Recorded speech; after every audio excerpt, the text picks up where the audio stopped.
Cerca de las 2 de la madrugada, Vic Morrow avanzaba por un río con un niño en cada brazo. Sobre ellos, un helicóptero militar volaba a pocos metros mientras las explosiones levantaban fuego y escombros alrededor. Horas antes, el actor había presentido que algo no estaba bien. Aún así, aquella escena siguió adelante. Segundos después, los tres habían dejado de formar parte de este mundo. Las cámaras, colocadas desde distintos ángulos, lo habían registrado todo. Lo grabado esa noche se convirtió en la prueba central de un juicio sin precedentes. La primera vez que un director estadounidense se sentaba en el banquillo por una muerte ocurrida en su propio set. 2 de las víctimas eran niños de 6 y 7 años.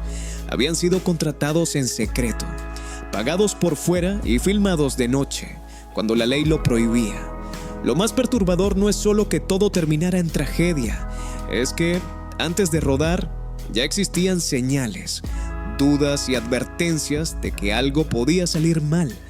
Acomódate, porque lo que pasó esa madrugada no arruinó una carrera, reescribió las reglas de toda una industria.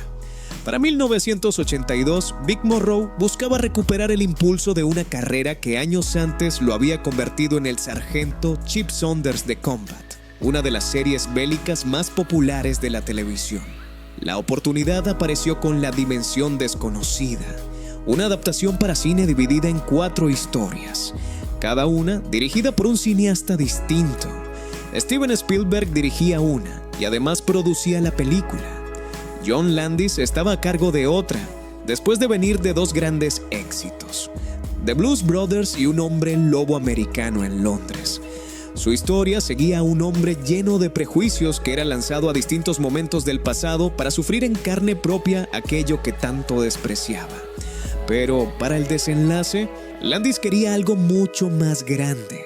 Vic Morrow debía rescatar a 2 niños de una aldea vietnamita bajo ataque, cruzando un río mientras un helicóptero militar volaba sobre ellos y las explosiones estallaban a su alrededor. Para conseguir la toma hacían falta 3 cosas: un helicóptero real volando bajo, cargas explosivas potentes y 2 niños en medio de la escena. El rodaje se trasladó a Indian Dunes, un enorme rancho al norte de Los Ángeles, donde podían detonar explosivos y volar aeronaves con mucha más libertad que en un estudio convencional. Todo estaba preparado para conseguir una escena espectacular. El problema era lo que tuvieron que hacer para filmarla. La ley de California prohibía que los niños trabajaran a esa hora y que estuvieran cerca de explosivos. Landis no pidió un permiso especial. Según la investigación posterior, sabía que no se lo concederían. Micah Dean Lee, de 7 años, y Renee Shin-Yi Chen, de 6, entraron al rodaje sin ser declarados oficialmente en la escena. A sus familias se les pagó en efectivo. El productor asociado George Folsey pidió a los padres que no mencionaran la presencia de los niños ante los responsables de seguridad y los mantuvo alejados del oficial encargado de vigilar el fuego y el bienestar infantil. Al mismo tiempo, uno de los responsables de efectos temía que las cargas fueran demasiado potentes para un helicóptero volando tan bajo. La advertencia nunca llegó al director, y esa madrugada, Landis seguía concentrado en conseguir la toma más grande posible. La escena arrancó cerca de las 2 de la madrugada. Vic Morrow avanzaba por el agua con un niño en cada brazo. Sobre ellos, a unos 8 metros de altura, el helicóptero se mantenía suspendido mientras las cargas explosivas detonaban alrededor. Entonces, una de las explosiones ocurrió demasiado cerca. Los restos alcanzaron el rotor de cola y lo destruyeron. El helicóptero, de más de 2 toneladas, perdió el control. Giró sobre el río y cayó directamente sobre Vic Morrow y los 2 niños. Los 3 perdieron la vida. Los 6 ocupantes de la aeronave resultaron heridos.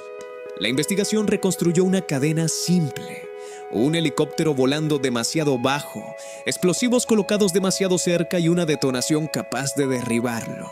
No fue un fallo mecánico imposible de prever. Fue el resultado de varias decisiones que una detrás de otra llevaron hasta ese desastre. Si esta historia te resulta interesante, suscríbete y no te despegues, porque después de aquella madrugada comenzó una batalla para decidir quién debía responder por lo ocurrido. Después del accidente, John Landis terminó sentado en el banquillo junto a otros 4 miembros de la producción: el piloto, el productor asociado, el jefe de producción y el coordinador de efectos. Los 5 enfrentaban cargos por homicidio involuntario. El juicio comenzó en 1986 y duró casi 10 meses. Por la sala pasaron 71 testigos, mientras la fiscalía sostenía que las muertes habían sido consecuencia de una cadena de decisiones imprudentes. La defensa respondió con una sola idea: nadie podía haber previsto exactamente lo que ocurrió, y esa idea fue suficiente. En mayo de 1987, el jurado declaró inocentes a los 5 acusados. Nadie fue a la cárcel. Landis admitió que los niños habían sido contratados violando las normas laborales, pero aquel juicio no era por eso, era por las 3 muertes ocurridas en el set, y de esas acusaciones salió absuelto. Después llegaron las demandas civiles contra Landis, Warner Brothers y Steven Spielberg. Los casos terminaron en acuerdos fuera de los tribunales. Las hijas de Vic Morrow recibieron, según reportes de prensa, cerca de $850,000. Las cifras pagadas a las familias de los niños nunca se hicieron públicas por completo. Los juicios terminaron, pero las consecuencias apenas comenzaban.